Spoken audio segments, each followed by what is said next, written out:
Bonjour et bienvenue sur cette nouvelle interview des créatrices de l'entrepreneuriat. Aujourd'hui, nous passons à nouveau l'Atlantique pour rejoindre Geneviève Gauvreau. Bonjour Geneviève. Bonjour. Aujourd'hui, cette interview va nous permettre d'aller dans un domaine, un métier que nous n'avons pas beaucoup vu en lien avec l'écologie. J'en parlerai plus après. Donc, l'intention de ces interviews, en fait, c'est d'inspirer les femmes qui sont en cours de réflexion pour peut-être quitter le salariat et aller dans l'entrepreneuriat.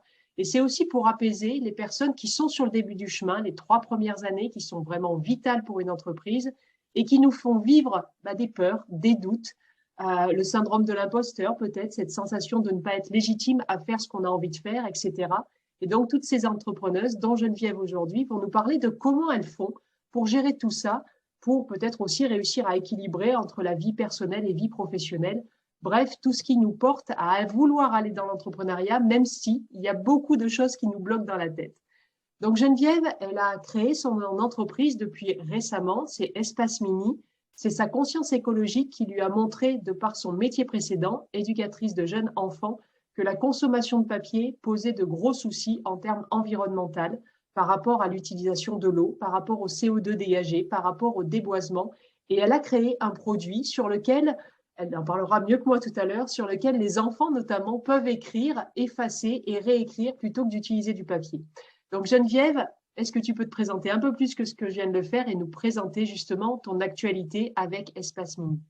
Oui, bien sûr. Donc, justement, c'est Geneviève. Je suis éducatrice en petite enfance, puis je suis nouvellement en entrepreneuriat. Donc, j'ai lancé mon entreprise Espace Mini, ça fait environ 6 mois, mais ça fait plus d'1 an que je travaille sur le concept avec mon groupe d'enfants. Donc, je vivais une problématique au quotidien avec mon groupe d'enfants. C'était l'utilisation au quotidien du papier, puis de le voir retrouver à tous les jours dans le recyclage et tout ça aux poubelles. J'ai voulu trouver une solution pour contribuer à un monde plus vert. Puis, j'ai décidé de concevoir des dessins lavables pour les enfants. Donc, le principe est fort simple, c'est du tissu entièrement biologique et biodégradable aussi. Donc, les enfants colorent dessus, on le met dans la laveuse et ensuite de ça, on le réutilise autant de fois qu'on le veut. Et donc, tu me disais que tu n'avais pas forcément la notion de cet impact du papier. Qu'est-ce qui t'a fait connaître l'impact de l'utilisation du papier? Ah, ça, c'est une bonne question. Dans le fond, moi, au début, quand j'étais éducatrice dans un milieu familial. Donc, j'avais vraiment pas beaucoup d'enfants. J'avais environ 10 enfants. Ensuite de ça, j'ai fait la transition vers un milieu où que j'avais 16 à 20 enfants à ma charge. Donc, c'est vraiment en ayant augmenté ce nombre d'enfants-là que j'ai réalisé la quantité de papier que j'utilisais au quotidien, que ce soit pour les petits travaux, que ce soit pour le coloriage, le dessin, les activités libres ou même le bricolage. Là, j'ai vraiment réalisé que c'était une quantité très importante de papier. J'étais toujours en train de courir à la photocopieuse pour pouvoir pour avoir assez de contenu justement pour la journée, pour fournir aux enfants et tout ça. Donc, c'est vraiment en ayant fait cette transition-là de groupe que j'ai pu voir cet impact-là que j'avais. Ensuite de ça, j'ai voulu me renseigner concernant la production de papier. Je me suis dit, OK, on en consomme tous, mais est-ce qu'on sait comment c'est produit, puis est-ce qu'on sait qu'est-ce que ça contient? Ma réponse pour moi, c'était non. Donc, c'était important pour moi d'aller faire des recherches pour savoir comment était fabriqué le papier, puis quel impact que ça avait sur l'environnement à long terme.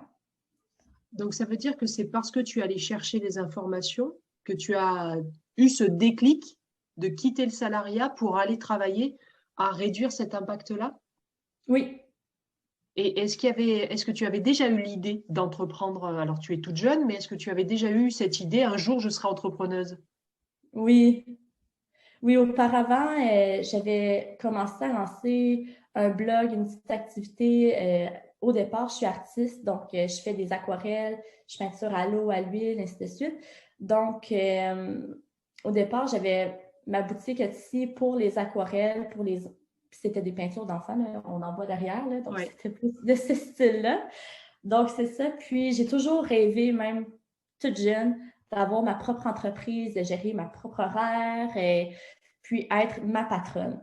Donc ça a toujours été un rêve pour moi. Puis, mais je ne savais pas comme quoi que ça allait arriver aussi vite. Moi, je pensais que ça allait arriver après que j'aie des enfants, après que je sois établie, tout ça. Je ne pensais pas que ça allait être maintenant. Donc, ça m'a pris par surprise. C'est une belle surprise, effectivement. Mais c'est ça.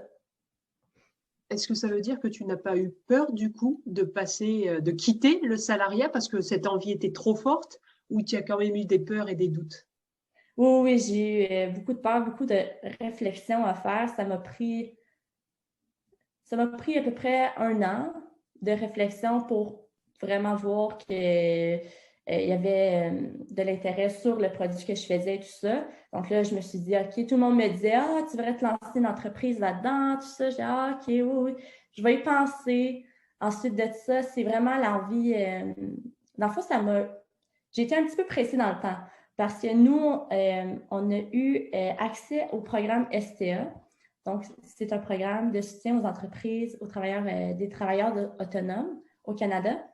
Puis, j'avais environ 1 mois pour prendre ma décision si je me lançais à temps plein ou si je ne me lançais pas du tout. Donc là, moi, dès le départ, en plus, c'est arrivé comme dans le temps des fêtes. Donc, on avait déjà tout ce stress-là du temps des fêtes avec le confinement, tout ça. Tu sais, on est encore là-dedans. Là.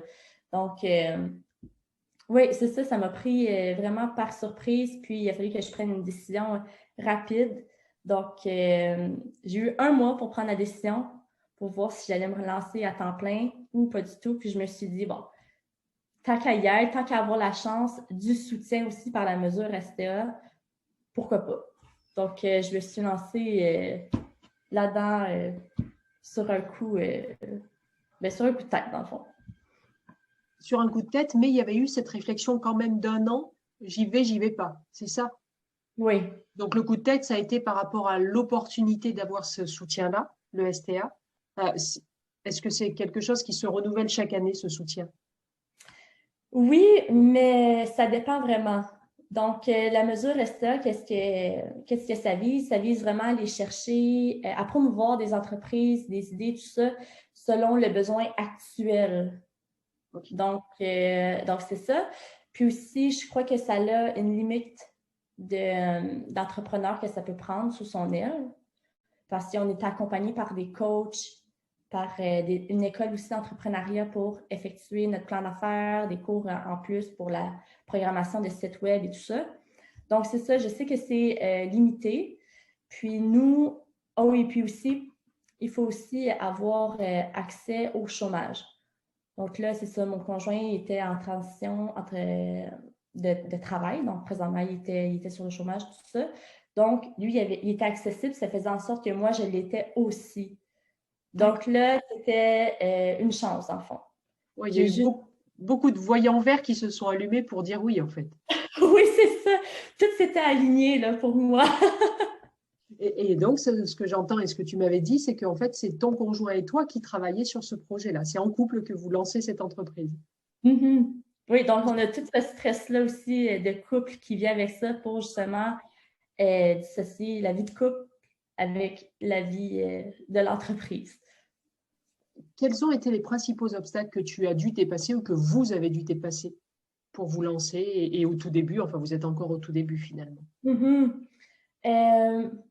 Ma plus grande obstacle, ça a vraiment été ma confiance. Ouais. Je suis une personne relativement gênée, qui manque de confiance en elle un petit peu, tout ça. Je pense aussi c'est un peu pour ça que je travaille avec les enfants, Donc, ça me permettait vraiment de m'afficher pleinement sans avoir peur du jugement. Donc, c'est vraiment la confiance, puis, je viens de le dire, la peur du jugement. Déjà là, la peur, c'est comme un très grand obstacle parce que c'est un effet du corps qu'il y a pour nous protéger. Mais ça ne fait pas en sorte que c'est nécessaire en soi. Donc, oui, c'est vraiment plus de gagner la confiance en moi, de savoir que oui, moi aussi, je peux réussir en entrepreneuriat, puis que c'est pas parce que je suis jeune ou c'est pas parce que j'ai pas de de maison ou peu importe en ce moment, que je ne peux pas me lancer puis avoir du succès avec mon idée puis mon entreprise. Ça veut dire que si tu n'avais pas travaillé sur ta confiance en toi et sur tes peurs, tu n'aurais jamais dit oui à te lancer. Non, non, ça c'est sûr que non. Ça veut dire que quand tu parles du STA, tu as parlé de coach, c'est une partie de leur accompagnement, de travailler aussi son développement personnel? Oui et non. Eux, c'est vraiment plus dans le concret, donc plan d'affaires, tout ça, le plan financier, tout. D'accord. Mais vraiment, le côté plus personnel, développement personnel, j'ai été le chercher avec Franck Nicolas. Donc, D'accord. c'est le coach des coachs, Ouais. des entrepreneurs. Donc, j'ai été chercher avec des formations à côté. Donc, de développement personnel, de la lecture au quotidien, des écoutes de livres audio, tout ça. Puis aussi, j'ai été chercher en faisant partie d'un club d'entrepreneurs, donc à IIG, c'est Innovation Gatineau. C'est un institut qui aide les startups à se lancer, donc à avoir aussi euh, des gens tout autour de nous pour pouvoir nous aider, peu importe les défis qu'on avait. Donc, que ce soit un défi justement en manque de confiance ou peu importe, ils sont toujours là pour nous aider, puis pour nous écouter, pour qu'on puisse se propulser puis atteindre nos objectifs. Est-ce que tu dirais que pour se lancer dans l'entrepreneuriat, on a tous intérêt à être entouré, justement? Oui, oui, parce que quand on est seul, c'est là qu'on peut être vraiment submergé de tous ces défis, de tous ces obstacles, de ces peurs qui s'accumulent. Puis, ça peut en faire en sorte que ça nous paralyse. Donc, ça nous empêche d'agir. C'est vraiment en parlant, puis en partageant avec les autres qu'on réalise que finalement, ben, on n'est pas tout seul dans ce bateau-là, on n'est pas tout seul à vivre ces émotions-là, ces peurs-là, ces craintes-là. Puis que, justement, on a des gens autour de nous qui vivent un peu la même chose que nous, puis qui sont capables de nous épauler, de nous aider pour nous propulser. Là. C'est culturel, tu dirais qu'au Canada, on fasse appel à un coach parce qu'en France, par exemple, et d'autres pays d'Europe, euh, on a plus de pudeur, je ne sais pas, ou de peur justement de faire appel à un coach. Vous, c'est plus facile pour vous de le déclencher? Enfin, c'est normal de le faire? Euh, oui, oui et non. Je crois que pour vouloir avoir des coachs, c'est vraiment une question d'ego. Donc, d'accepter que on n'a pas la réponse sur tout, puis qu'on a vraiment besoin d'aide pour réaliser certaines choses. Donc, je pourrais dire oui et non. Tu sais, au Canada, on parle de coach presque à tous les jours, mais en même temps, ça dépend vraiment de quel cercle relationnel que tu as autour de toi. Donc, D'accord. il faut vraiment que tu t'entoures de ce cercle-là relationnel pour que tu puisses entendre parler des coachs et tout ça, puis pour pouvoir accepter aussi le fait que, ben oui, on est des humains, on est un humain, donc on a besoin d'aide de plein d'autres humains alentour de nous. Donc, c'est ça, oui et non, concernant cette question-là. En tout cas, vous, toi et ton conjoint, vous avez décidé de faire appel à des coachs, en plus des structures d'aide plus business, mais un coach pour le développement personnel, les peurs, la confiance en soi. Est-ce que par rapport à la gestion des obstacles sur le parcours entrepreneurial, vous vous raccrochez à une vision que vous avez de ce que vous voulez créer? Oui, devant moi, juste devant moi, j'ai mon plan C'est vrai? pour mes prochaines années. Puis à côté, dans ma chambre, j'ai mon tableau visualisation. On a nos objectifs écrits, juste toujours à côté de nous. Tout ça, c'est vraiment important de s'attacher à ces images-là, dans le fond, à ces objectifs-là, à cette vision-là, pour qu'on puisse l'atteindre, puis jamais nécessairement la perte de vue. Parce qu'en entrepreneuriat, c'est facile de déroger puis de finalement aller vers une autre direction totalement c'est ça qu'on n'avait pas prévu. Puis c'est à ce moment-là que c'est un petit peu plus difficile de revenir vers la bonne voie. Donc, en ayant toujours notre vision en images et en mots devant nous, ça nous aide vraiment à rester attachés proche de celle-ci pour mettre tout en place, dans le fond, pour pouvoir l'atteindre et la réussir. Puis aussi, selon moi, dans le fond, c'est très important d'avoir une vision, puis qu'elle soit en nous aussi, comme si on l'avait déjà réalisé. Comme si on avait déjà réalisé chaque objectif qu'on avait dit, tout ça. Donc, ça l'aide encore là à la confiance, à avoir la confiance en nous pour la réussir, parce qu'au fond de nous, c'est comme si on l'avait déjà réussi, puisqu'on se le dit, puisqu'on le voit à chaque jour. En fait, c'est faire vivre ta vision émotionnellement. Oui, oui, oui, oui. Et ça, c'est quelque chose que tu as appris notamment avec Franck Nicolas, ou c'est quelque chose que tu pratiques naturellement de te projeter comme si c'était déjà fait? C'est vraiment avec Franck Nicolas, puis avec tous les livres que j'ai lus. Donc, Réfléchissez, devenez riche, Père riche, Père pauvre. Donc, tous ces livres-là, puis Franck Nicolas, moi, Franck Nicolas m'a beaucoup aidé. Il m'a aidé à sortir d'une dépression, de plusieurs défis que je vivais, plusieurs creux que je vis aussi. J'ai un problème de consommation d'alcool, de drogue et tout ça. Donc, tu sais, moi, Franck Nicolas m'a vraiment beaucoup aidé à travailler sur ma personne pour pouvoir savoir au fond de moi que je peux réussir à atteindre justement les défis, à surmonter dans le fond ces défis-là puis ces objectifs-là que j'ai au quotidien. Donc, c'est vraiment en la mettant en pratique à tous les jours, même quand ça ne nous tente pas, que là, ça va devenir quelque chose de concret puis de très facile à déclencher aussi. Mm. Mais j'ai commencé à faire ça vraiment en ayant lu plusieurs livres puis en ayant suivi plusieurs formations. Quelle qualité tu dirais que l'entrepreneuriat t'a fait développer ou est en train de te faire développer? L'engagement. L'engagement, ça Être veut dire que engagé tu n'étais vraiment. pas engagé avant? Tu n'étais pas quelqu'un qui s'engageait facilement? Oui, mais j'étais engagée auparavant, mais sans voir de but. Donc, en D'accord. réalité, j'étais engagée envers quoi? Tu sais, j'étais engagée envers accomplir ma journée, puis finir cette journée-là pour en commencer une autre par après. Donc, c'est plus de l'engagement en continu, en constance, vers un plan long terme que ça D'accord. me permet de développer encore aujourd'hui, puis de maîtriser. Parce que c'est facile de perdre de l'engagement. Une journée, on se sent un peu moins bien, on est un peu malade ou on a des émotions dans le tapis, je vais dire ça comme ça.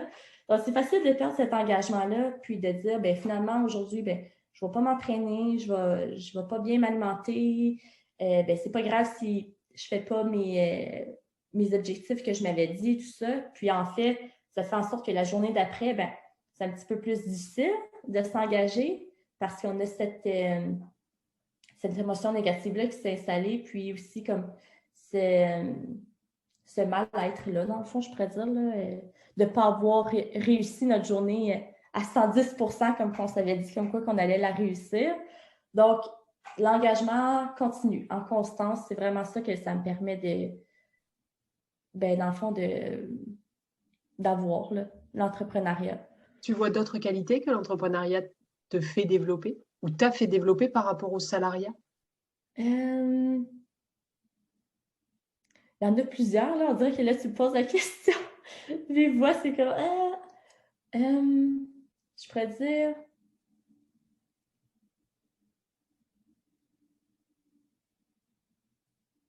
Je veux juste dire quelque chose de bien. Je veux dire encore la confiance. La confiance est plus développée, se développe plus avec l'entrepreneuriat que le salariat? Je pense que oui, oui, oui. Je dirais, pour ma part, oui. Parce que quand que tu es quand tu es salarié, dans le fond, tu n'as pas nécessairement besoin de pratiquer la confiance au quotidien parce que tu vis avec les tâches quotidiennes. Donc, moi, j'étais éducatrice, donc je faisais pas mal tout le temps la même chose à chaque journée. Donc, je n'avais pas vraiment besoin de développer cette confiance-là, de m'exprimer, puis de mettre mes idées en place, puis de justement avoir assez confiance en moi pour essayer des nouvelles choses et tout ça.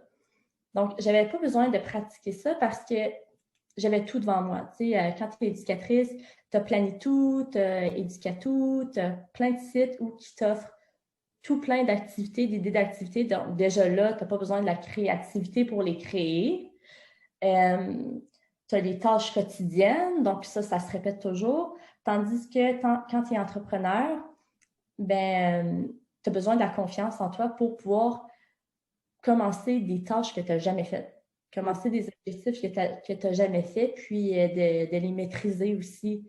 Tu as besoin de la confiance pour aller vers des personnes que tu n'as jamais parlé, puis qu'eux ne te connaissent même pas. Tu as besoin aussi de la confiance pour dire, OK, écoute, j'ai besoin d'aide en ce moment pour ça, je ne suis pas professionnelle là-dedans, puis j'ai besoin d'aide pour mieux m'organiser, pour mieux savoir comment interagir avec ma communauté, tout ça. Donc, c'est vraiment de s'avouer encore là qu'on ne connaît pas tout sur tout, puis d'avoir assez confiance en nous pour dire qu'on a besoin d'aide. Puis même si on a besoin de cette aide-là, ça ne fait pas en sorte qu'on a moins de valeur. Au contraire, c'est même une grande valeur, une grande qualité de savoir de demander de l'aide pour pouvoir grandir et passer l'étape d'après. C'est très humble finalement, c'est très humble. Tout à l'heure, tu as parlé plusieurs fois des émotions qui étaient sur le parcours entrepreneurial, alors des gentilles et puis des moins sympas. Comment tu fais, toi, au quotidien, quand il y a un bas émotionnel, un gros coup de mou? OK. Moi, c'est important d'avoir, pour m'assurer que je passe une belle journée, donc une journée productive, dans le fond, j'ai vraiment besoin de ma routine du matin puis de ma routine du soir. Donc, D'accord. ma routine du matin me permet vraiment de conclure ma journée précédente. Donc, j'ai mon cahier, j'ai mon journal, page blanche. Donc, je ne sais pas si tu connais le livre La Liste Non. de Jérémy, mais bref, il propose d'avoir un livre où qu'on écrit, dans le fond, c'est juste des pages blanches, puis là, on écrit, tu sais quoi qui nous vient en tête. Donc, si on a des émotions dans la journée précédente qu'on a eues, bien là, on les écrit, on les explique, tout ça. Donc, ça fait en sorte qu'après, on peut vraiment commencer une nouvelle journée, mettre de côté ces émotions-là, dire, OK, ben, je les ai vécues, je les ai exprimées, écrites, tout ça. Maintenant, c'est passé, puis je peux avancer dans ma journée. Donc, ça, c'est une partie de ma routine. Sinon, c'est de la méditation, visualisation, gratitude, gratitude, gratitude en constance. Toujours de la gratitude, ça nous permet d'attirer vers nous tout le positif. Donc, ça, c'est sûr. Puis, ma routine du soir aussi, c'est un peu la même chose. Donc, visualisation, méditation, gratitude encore là. Puis, soit de l'écoute des livres audio qui m'inspirent puis qui m'aident à me recentrer, à me fermer. Puis, de la méditation guidée aussi. D'accord. Pour en revenir à ce que je ne connaissais pas, la page blanche, c'est forcément des émotions que tu vas écrire? Non, non, ça peut être n'importe quoi. Ça peut être n'importe quoi. Ça peut. Moi, tu vois, ce matin, j'avais pas grand-chose à dire. Donc, j'ai juste écrit tout pourquoi j'ai de la gratitude, pourquoi que je remercie. J'ai nommé les gens que j'aime et tout ça. Donc, ça dépend vraiment, là, ça peut varier. Donc, tandis que hier, j'avais vécu quelque chose de plus émotionnel. Donc là, j'écrivais sur ce sujet-là. C'est vraiment, c'est un peu de l'écriture créative. Donc, tu t'installes D'accord. devant des pages, puis tu écris peu importe, ou tu peux même faire un dessin ou quoi que ce soit. Le but, c'est de déposer qu'est-ce que tu as à déposer avant même de commencer comme une nouvelle journée. Donc, c'est pour décharger le mental, décharger de pensées qui sont pas sympas et si c'est sur le papier, c'est bon, elles sont plus dans ma tête en fait. Oui, c'est ça. Donc, de rendre physique qu'est-ce qui n'est pas physique. Donc, D'accord. une pensée négative qui nous... Admettons que je me disais dans ma tête, je ne sais pas, bon, je ne vais pas réussir. Mettons, je me dis dans ma tête toujours, ben, je ne vais pas réussir, je ne vais pas réussir. Ben, en réalité, ça va devenir la réalité parce que je me le répète. Donc, ça fait en sorte comme quoi que je le crois. Mm. Mais, tu sais, dire à quelqu'un, ben, je ne vais pas réussir, c'est un peu plus difficile que de le penser. C'est vrai, c'est vrai. Donc, l'écrire, ça fait la même chose. Ça fait, ben, je vais pas réussir. Puis après ça, tu l'écris, tu le lis, tu te dis, ben, voyons, pourquoi Mais que c'est je pas pense vrai? ça? Mais Ben, c'est c'est ça. pas. D'accord. Ah, c'est bien comme exercice. J'aime beaucoup, j'aime beaucoup. Et ça t'aide à gérer tes émotions. Tu as constaté, toi, que tu gérais mieux tes émotions avec ça? Avec toutes ces routines, pas que je suis là. Hein. Oui, oui, oui, beaucoup. Puis aussi, sinon, c'est de prendre des pauses dans la journée. Donc, j'ai des journées où que j'écris, je passe un avant-midi à écrire des articles. Donc, si après ça, je me sens un petit peu, je sais pas, moins bien ou peu importe, là, ou avec un surplus d'énergie, ben, c'est de vraiment prendre des petites pauses pour pouvoir faire des techniques de respiration, donc la respiration au carré, ou sinon sauter sur un petit trampoline, tout ça. Oui, je crois que Nicolas adore ça. Oui, c'est pour ça que j'ai commencé. Mais ça procure vraiment beaucoup de bien et ça nous permet de pouvoir retourner à nos tâches plus centrées, dans le fond, plus équilibrées. Quand on est entrepreneur, quand on se lance dans l'entrepreneuriat, tu dirais que c'est important pour l'entrepreneur de faire attention à ce que ses émotions soient le plus tranquilles possible? Oui, je dirais aussi que c'est important de vivre ses émotions.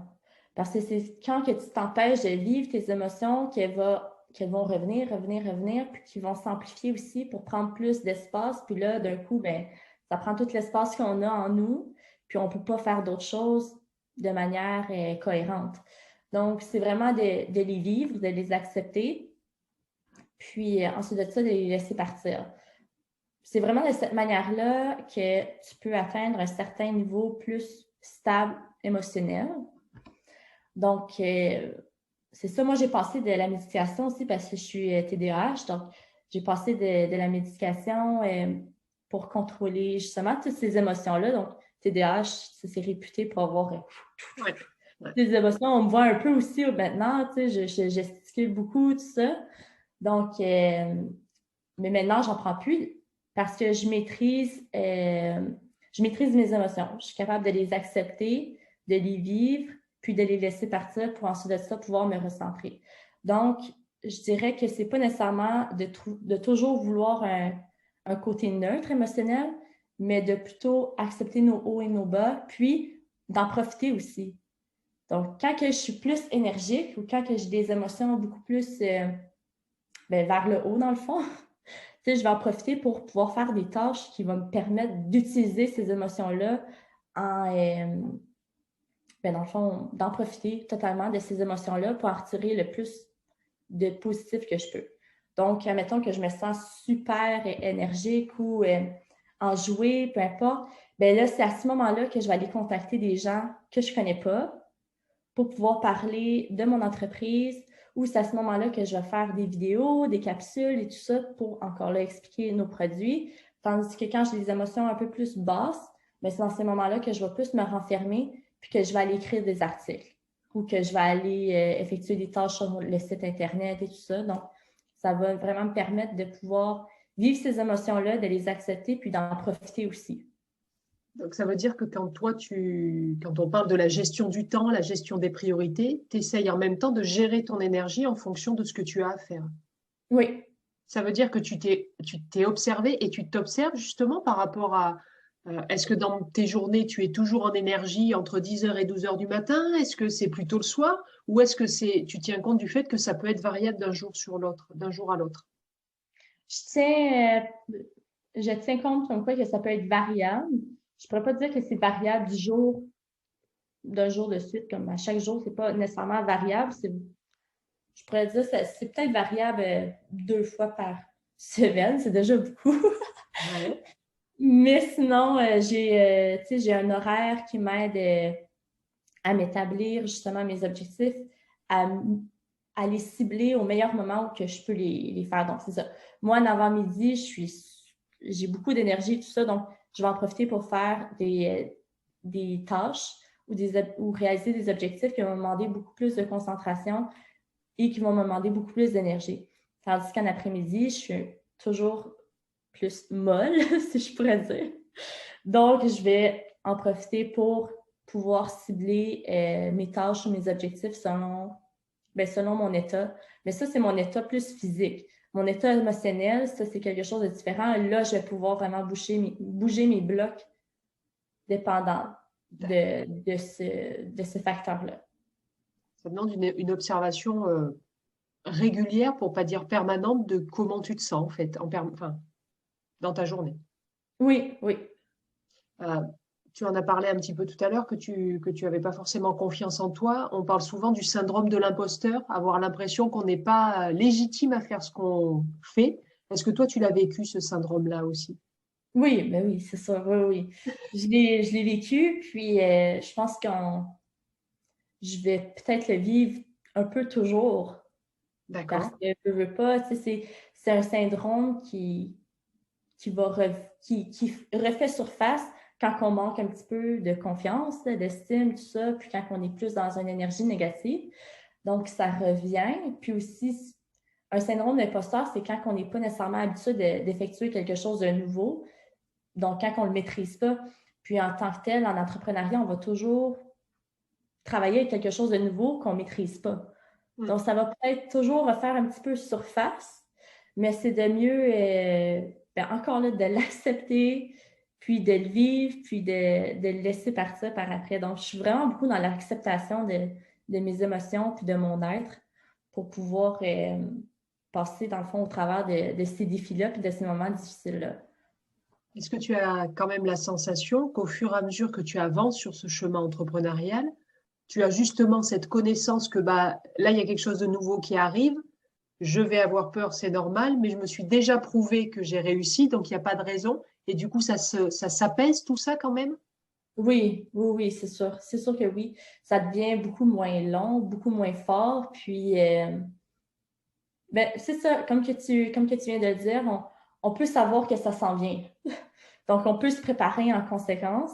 Puis, justement, vu qu'on l'a déjà vécu, on s'attend déjà un petit peu à ce que ça va nous faire vivre et tout ça. Puis, on peut mieux, après ça, le laisser aller là, concernant le syndrome de l'imposteur.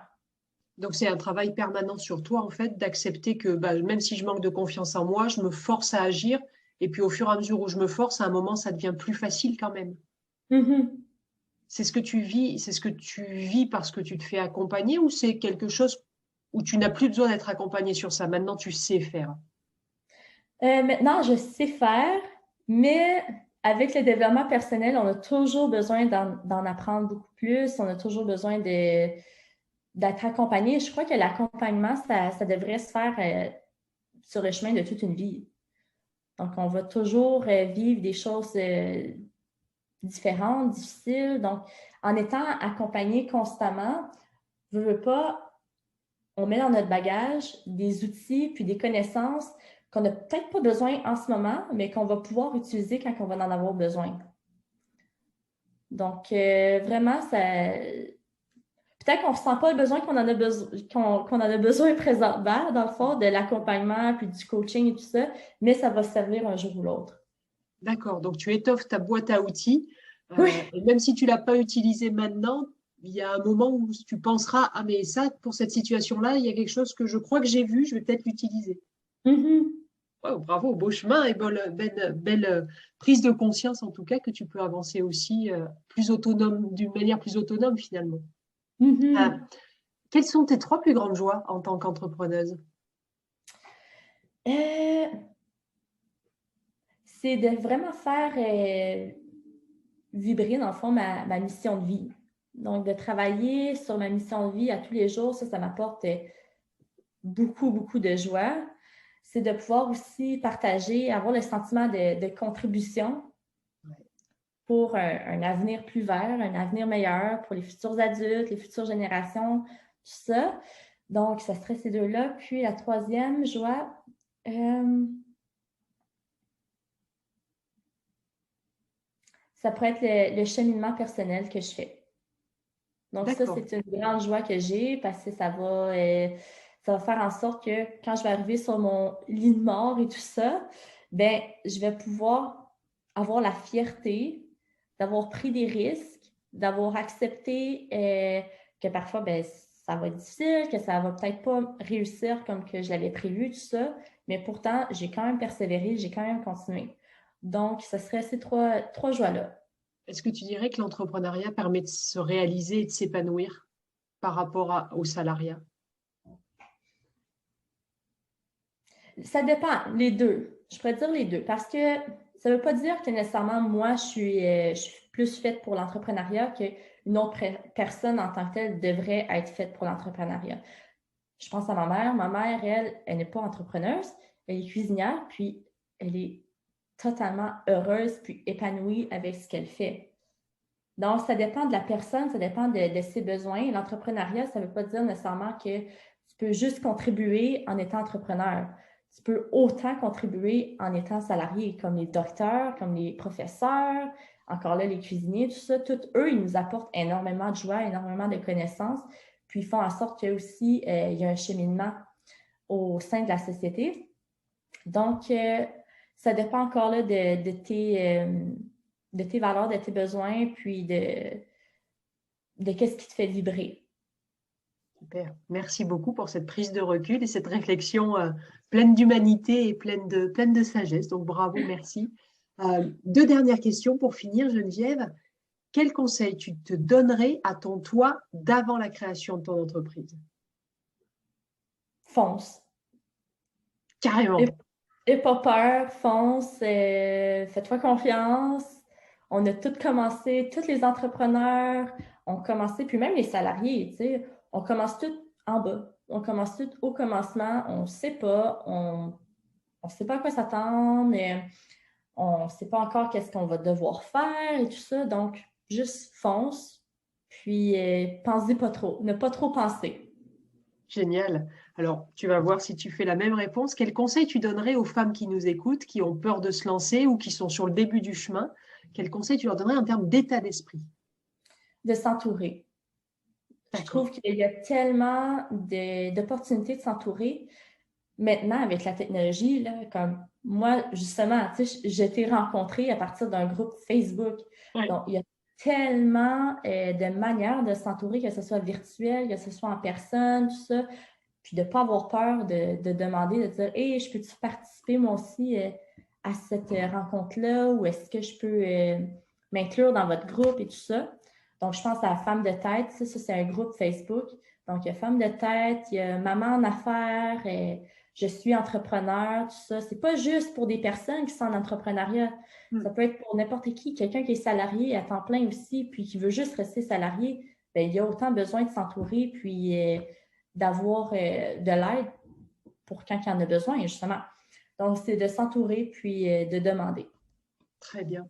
Écoute, Geneviève, merci pour tous ces partages. J'ai passé un très bon moment, plein de sagesse et plein de joie aussi, donc c'est très agréable.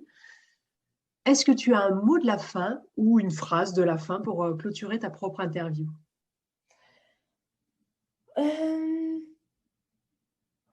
Mon mot de la fin, ça pourrait être de s'aimer inconditionnellement. Oh, magnifique. Oui, je pourrais dire ça. C'est aimez-vous de manière inconditionnellement, peu importe vos ressentis, vos peurs, vos défis, peu importe quoi que ce soit, de s'aimer inconditionnellement, ça, c'est la clé du succès parce qu'en réalité, le bonheur puis la vraie joie, on ne la retrouve pas dans l'entreprise, on ne la retrouve pas dans notre compte de banque, on ne la retrouve pas non plus dans notre travail, on la retrouve vraiment en nous.